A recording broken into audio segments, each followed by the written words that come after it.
You'd think the whole world was running marathons right now. Social feeds are full of medal photos and finish line selfies. But the truth is, very few people ever do. Only around 0.5% of the population has completed a marathon. That's a half of 1%.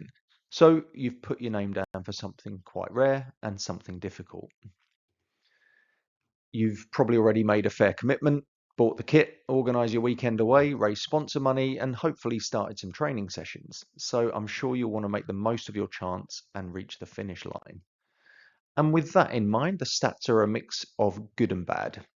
The good news is that most people who start a marathon finish it. These figures are from Boston, but they're similar across other big city events. Statistically, 80 to 90% of you will finish, assuming you're under 70. The bad news is that around 90% of first-time marathon runners get injured during training, and almost as many get injured the second or third time around. Because marathons are difficult. When you run a marathon, your feet hit the ground 45 to 50,000 times, and each impact can reach 2.5 times your body weight. Actually, internal muscular loads can be 6 or 7 times body weight, and that's a huge amount of force over 26.2 miles. There are plenty of strategies to help keep you injury free, but I want to keep it simple today and focus on 3 key strategies in this talk. Before that, though, I'll tell you a little bit about me, partly because you're maybe wondering why you want to listen to me, but also because my story ties directly into what follows. So, as a kid, I played lots of football in the winter and did a lot of athletics in the summer, mainly the triple jump, the hop, skip, and the jump. Footballers often get stiff hips and tight groins, and triple jump notoriously puts big forces through the lower back and hips. So by sixth form, aged about 17, I had quite a bit of back pain, and I remember struggling to run for more than probably 200 meters without discomfort. That wasn't a huge problem for football or triple jump, but it certainly ruled out any kind of endurance running. So I went off to physio school in Manchester, thinking there'd be no better place to find a cure for my back pain. I asked every tutor on every placement to have a little look, and I had acupuncture, I had manipulation, insoles, traction, electrical machines, you name it. Eventually I had an MR scan, but there was no golden bullet and the pain persisted. So after qualifying as a physio, I started to study the relationship between muscle imbalances and joint dysfunctions. Muscle imbalance is the idea that some muscles become tight and overactive while others become overstretched and weak. That imbalance affects the joints that they surround and also the way that you move. However, that's a two-way relationship. So any joint stiffness, pain, or inflammation also causes a knock-on effect to the muscles, which can become tight and overactive or inhibited and weak. So through lots of study, reasoning, and trial and error, I pieced together my own pain puzzle and eventually managed to relieve about 90% of my back pain, largely through the right combination of stretching, strengthening, and mobility work. And that allowed me to run comfortably again. So when I eventually finished with football and triple jumping in my mid-20s, I ran my first marathon, really to tick it off the bucket list. That went okay, so I dabbled with some road running, but I didn't really get into running until a few years later when I started to run on the trails, and I haven't stopped since. So I did my first ultramarathon in 2011. That was 100k from London to Brighton. My first 100 miler a year after that. In Cornwall, and I've run a lot of long ultramarathons since then, the longest being a 350k race called the King Alfred Way. I somehow even managed to compete twice for the UK in the World Backyard Ultra Championships. Now, I'm not telling you any of that to brag, but because I think it's useful that you know that because of those old hip and back problems, I'd sometimes experience some discomfort when I run. I do not run with perfect form, and my training is sometimes interrupted by niggles that cause me to have a few days off. But I can, for the most part, manage those problems by sticking to a sensible training plan, by doing some simple stretches and strength exercises, and by doing my best to hold reasonable technique when I run. And those are the key points I'll talk to you about today. To have a plan, to strengthen your weak bits and loosen your stiff bits, and to run with good technique, or at least good enough technique. So first, to have a plan. Now, the human body is incredibly adaptive. We've all seen people transform from 7-stone weaklings into strong, muscular athletes. So our bodies can adapt to the demands that we place on them, as long as the process is gradual and well managed. In simple terms, injury risk depends on balancing two things: the load that you place on the tissues, and by tissues, I'm talking about muscles, tendons, ligaments, bones, connective tissues, basically all the bits that get injured, and the toughness of those tissues. In other words, the ability of those tissues to tolerate the loads. If you've got weak tissues and high loads, you get injured. If you've got strong tissues and low loads, you won't have a problem. So a tried and tested training plan will have been designed to gradually build up your fitness and to slowly create positive adaptations in your tissues. So basically your bones, tendons, ligaments, muscles, they all strengthen gradually. And that gives you a good chance of getting to the finish line of your marathon injury free.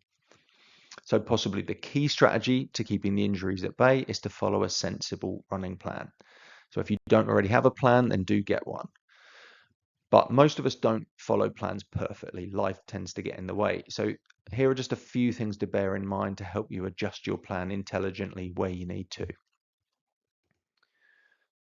So first, there are quite a lot of different types of running sessions, and the ones I want to draw your attention to are the top 4 on the list.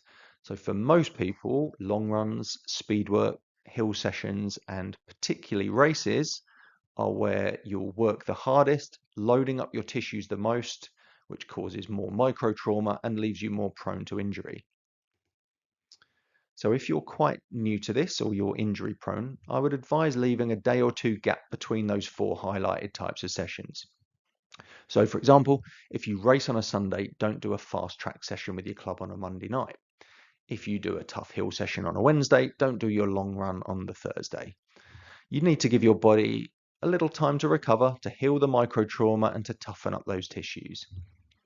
Now, if you're an experienced runner, you might want to do 2 tough sessions on consecutive days precisely because you want to create overloads in your tissues. But again, if you're new to this or you're injury prone, leave a gap between those tough sessions. If you're really injury prone, or if you don't have much of a sporting background, it might be a good idea to try a run walk strategy for your long runs and for the marathon itself. You basically walk a bit, you run a bit, and you keep repeating. And the walking breaks give your body a mini recovery every few minutes. And if you want to investigate that further, then Jeff Galloway is the man to do a search on. He's the godfather of run walk, which is why it's sometimes called Jeffing. And Galloway describes athletes who not only reduce their injury risk with a run walk strategy, but actually improve their performance. And he talked about a chap who ran walked a marathon in 2 hours 40. So you can get great results too. You can also reduce repetitive strain by varying the surfaces that you run on. So if you do all your training on road or on a treadmill, every step is pretty much the same. So the same tissues get loaded over and over again in the same way. So I really believe in doing some running on the trails because the variation of footsteps and strides mixes up the tissues under load. Plus, of course, it's beautiful out there in the countryside, and getting out on the trails is definitely the reason I continue to do as much as I do. So if you're currently doing all your training on roads or treadmills, just consider adding a few trail runs into your program. You might also want to consider using some cross training as part of your plan. Swimming or cycling are obvious cross training for us runners. They give us the cardiovascular benefits, but they load the tissues in very different ways to running, which is a big reason why triathletes get injured less than runners. If you prefer to do something that's a bit more like running, but with less impact forces, you could try water running, or there are some interesting machines available now, like the Elliptigo in the middle picture, which is a mobile elliptical machine, but that is quite an expensive option.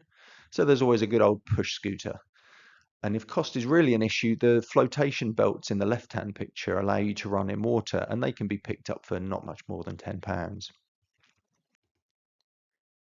Right, second key point is to loosen your stiff areas and strengthen your weak areas. Uh, you may have heard the body being described as a kinetic chain. This is basically the idea that your body is a system of chain links that are controlled by your nervous system. An efficient movement requires sufficient mobility between the links in the chain, enough strength in all parts of the chain, and good coordination and timing of those parts. If we look at the lower half of the body when you run, the foot, the hip, the knee, and the lower back act as pretty obvious sort of links in the chain, which are dependent on one another for effective and efficient motion. And over time, we can develop stiff links and weak links within that kinetic chain. Now, a stiff link in the chain tends to cause excessive movement elsewhere in the chain, and that excessive movement creates abnormal stress and strain, which is why the stiff link may be the original cause of the problem, but the relatively flexible link in the chain is frequently the source of pain and pathology. We'll see later how reduced movement in the hip may cause excessive movement in the low back and pelvis, leading to low back pain. But first, let's have a look at how you deal with tight and stiff links in the chain.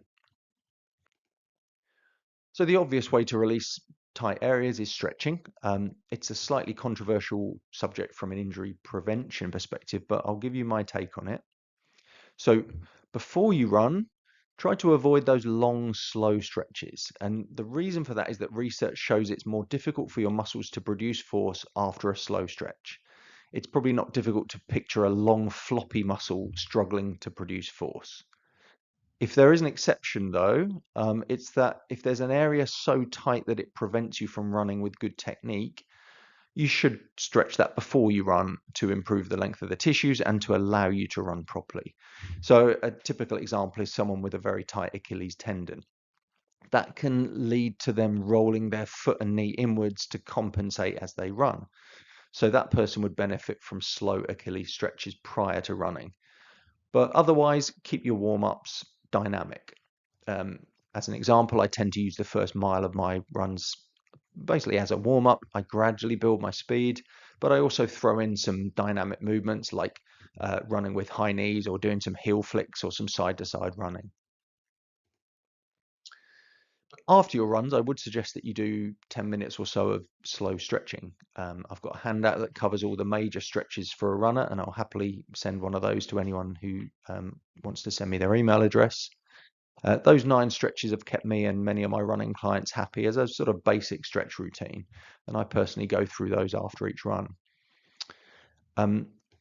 Hold each stretch for 30 seconds unless you have a majorly tight area where you can hold for up to 4 or 5 minutes. And there is some evidence that those really long holds can be really useful to improve the length of tissues. There are other ways of releasing tight areas though. You can use a foam roller to loosen and release larger areas, particularly the iliotibial band on the side of the leg, as the lady in the picture is demonstrating. But it's quite a big blunt instrument. So for smaller areas like perhaps your glutes, you could use something like a tennis ball or lacrosse ball, or you could use a spiky ball. So sometimes within a relatively flexible muscle, you can still have trigger points, basically a knot of muscle. That's a small area of muscle and the fascia that surrounds it that becomes hyperexcitable. So a good example is the upper traps, where most of us have a trigger point or two. And for runners, a real classic is the inside of the calf, which usually has some painful knots. And I'd recommend treating trigger points using a spiky ball, which provides pinpoint pressure over the knot. Just start by placing the spiky ball under the knot and lean on it and relax for a minute or so. And ideally, you start to feel the ball melt into the muscle as the muscle relaxes. And occasionally, you get a nice twitch of the muscle as the knot releases. In the clinic, massage techniques are a great way of relaxing the muscles and connective tissues and getting those layers of tissue sliding and gliding freely on one another. I also use a surgical steel tool called the connective massage tool, which is shown in the middle picture, that has specially shaped edges designed to get into different nooks and crannies to help break down scar tissue, restrictions and adhesions. And for any trigger points that are difficult to shift, I sometimes use acupuncture by placing a needle right into the trigger point to release it. I'll get to treating your weak links in a moment, but first let's move straight to my third major point, which is how to run with good technique. So one of the most common questions I get asked is, does my running style put me at risk of injuries? Well, the important thing to know about running form from an injury perspective is that different running styles redistribute the forces to different tissues. As an example, someone who lands on their forefoot will typically produce more loading on their Achilles tendon than someone who heel strikes. But the heel striker will tend to place more strain on their knee than the forefoot striker. All right, so what does good running form look like? Well, it's worth considering the main energy source we use when running comes from storage and release of elastic energy. So if we have efficient storage and release of that elastic energy, our muscles don't have to work as hard. Like this slingshot with no elastic energy, you might as well pick up the rock and throw it yourself. And the best example for us is the Achilles tendon. The Achilles stores energy like a spring. As you land on the ground, the tendon is stretched and loaded with energy, and this is released when you push off to propel yourself forward. So if you've ever observed people at the back of the pack in a marathon or 10K, you'll notice that most of those runners use quite a soft, spongy running style, and that uses a lot more energy than the fast, springy landings you see from the runners up front, who tend to look quite effortless. Now, those fast runners have stiff springs, but stiff in a really good way. So a nice analogy would be to imagine jumping on a pogo stick. If you have a brand new pogo stick, it will tend to have a fairly stiff spring that propels you up and forward. But if you use an old pogo stick, the spring might have become a bit loose and floppy, so you don't get as much lift. So how do you stiffen your springs and increase the use of elastic energy?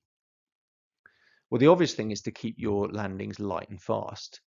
Now, most joggers do about 140 to 160 strides per minute, whereas top athletes tend to sit around 180 steps per minute. And at the 1984 Olympics in LA, an exercise physiologist tallied the stride rate of every distance runner in every event longer than 3,000 meters. And he found that every runner had a stride rate around 180 per minute. And interestingly, they maintained that stride rate even when running slowly and just altered their stride length to speed up and slow down. Now, a fairly recent experiment looked at the optimal recall time for tendons, and they found that jumping 3 times per second used the least energy and gave the best use of elastic energy. And it's interesting that 3 times 60 seconds would equate to 180 contacts per minute, which perhaps lends some physiology to the observation. But this isn't just for elite runners, it can make a big difference to everyday runners too. So when I watch people on the treadmill in the clinic, the ones who move with a slow cadence almost always improve when we nudge it up towards 180 steps per minute. It's a simple change, but it can transform their running. What we tend to see is that overstriding and heavy, hard heel strikes, which are two big culprits behind many running injuries, they start to reduce or disappear. So instead of crashing down and breaking with every step, the patient begins to move more lightly, smoothly, and efficiently. So they're wasting less energy and sparing their joints from unnecessary strain. Now, that doesn't mean we all have to run at exactly 180 steps per minute. We're all a very unique set of tissues, pulleys, and levers.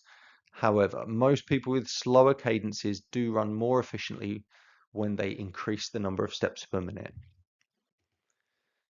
And you can do that with the help of apps like the Pro Metronome, which is a free app, or the right-hand picture is a little metronome device from Amazon, which is really cheap. And this one just clips onto your clothing and beeps at whatever step rate you choose. Easier still, most running watches have a cadence function nowadays. So if your cadence is much slower than 180, you might want to try increasing it 5 to 10% per week until you hit somewhere between 170 and 180. It will feel weird at first, but it should never feel uncomfortable or painful. So do you need to make wholesale changes to your running style? Well, if the goal of changing your running technique is to reduce pain, then research supports the theory that by modifying running form, we can offload tissues which are currently under too much stress, desensitize the system, and help eliminate that pain. But if you're not in pain, I'm certainly not a believer in change for change's sake. However, there are certain flaws in running technique that may predispose people to injuries as they do more and more in training. And as I mentioned before, overstriding and heavy heel striking are prime examples. And there are others like collapsing the feet, knees, and hips inwards that are associated with certain injuries. But again, I'm hesitant to change those unless you're getting injuries. What I would have you do, though, is to work on strength and conditioning and running technique drills that tend to minimize that collapse and to strengthen you up so that reduces the effect on your tissues. Which brings me back to strengthening your weak bits. Okay, so back to the slingshot. To allow that slingshot to work effectively and to get the most out of the elastic energy, you need to keep the handle stable. If you're not holding it strongly as you pull back and release, you won't take full advantage of all that elastic energy. For runners, the pelvis acts like the handle to this slingshot. And I'll show you a little example. So this gent is a classic example of someone who has both stiff links and weak links. And he demonstrates a common running pattern for someone who sits down all day at work, getting tight around his hip flexors. So he has trouble extending his hip backwards when he runs. So he modifies his running to happen mostly out the front with a big heavy heel strike and very little out the back. And the heavy heel strike can cause a braking force. And then he has this lack of hip extension as well. To improve his hip extension, he simply tilts his pelvis, which you see in the right-hand picture. So we get a pelvis that rocks forward and backwards as he runs.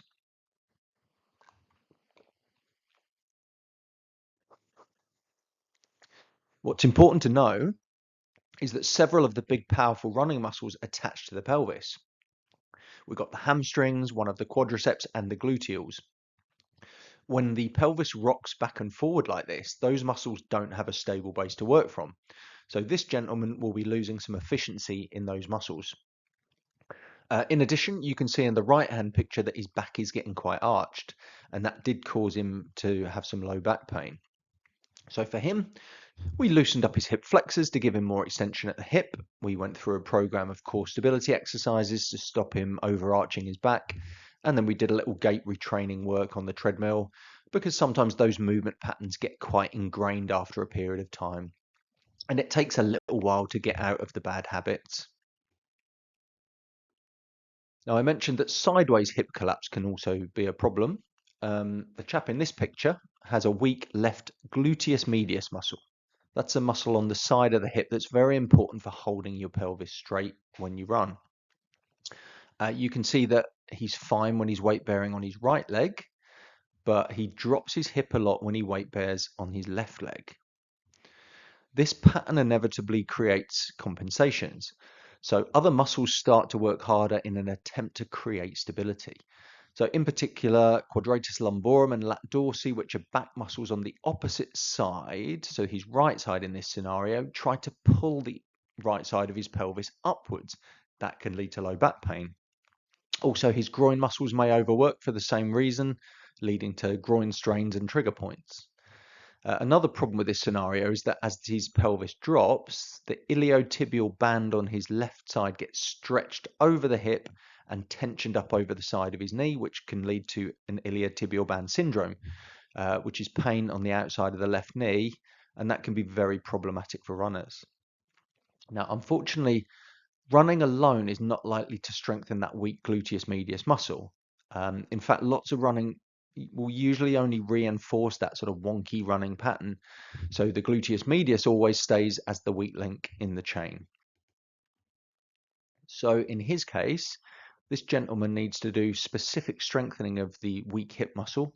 And there are some simple exercises that will strengthen a weak gluteus medius muscle.